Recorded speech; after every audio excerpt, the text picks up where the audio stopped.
All right, welcome back. You know, the first group of immigrants were scheduled to arrive last night at the new detention center deep in the Florida Everglades that officials have dubbed Alligator Alcatraz, right? That's what the state's attorney general said. Alligator Alcatraz will be checking in hundreds of criminal illegal aliens. Last night, Florida Republican Attorney General James Youthmeyer had said on social platform X. Well, the next stop is back to where they came from, he says.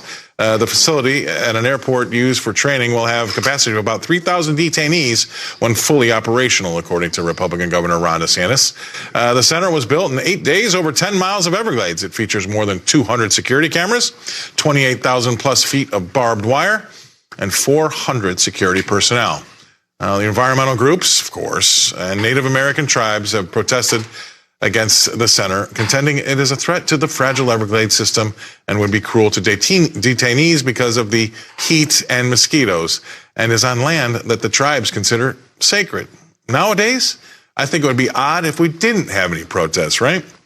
And my next guest is a Florida resident, and we wanted to get her take on all this. Please welcome to the show, Rebecca Walser, Walser Wealth Management. Rebecca, thanks for coming on. I know you're on vacation. I really appreciate you coming on the show. All right. What are you thinking about your state and Alligator Alcatraz? I mean, I love it. I think we need a lot more Alcatrazes around the country if they could have them.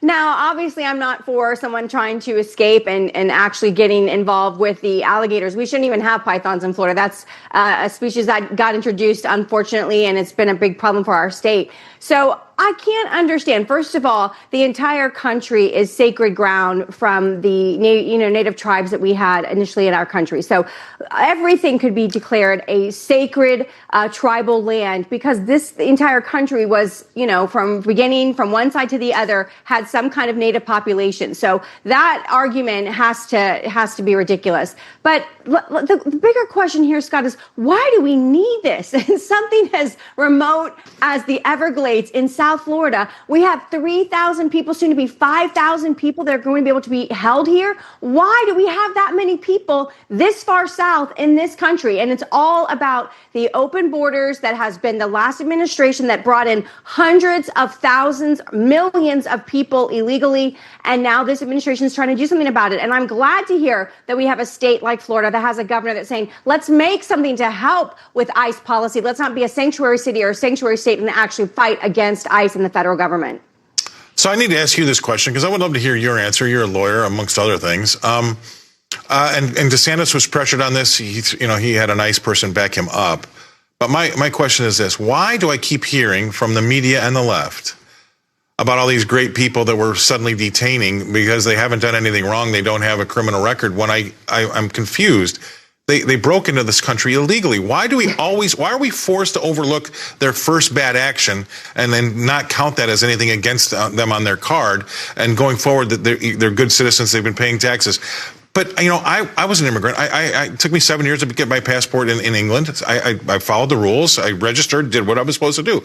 My wife's family, they're immigrants in the U.S., came over in 1967. I took them till 1975 before they were U.S. citizens. They would never have, in a million years, tried to come into the country and make money and not be counted and stay in the shadows. These people broke the law on the way in. How can we keep overlooking that?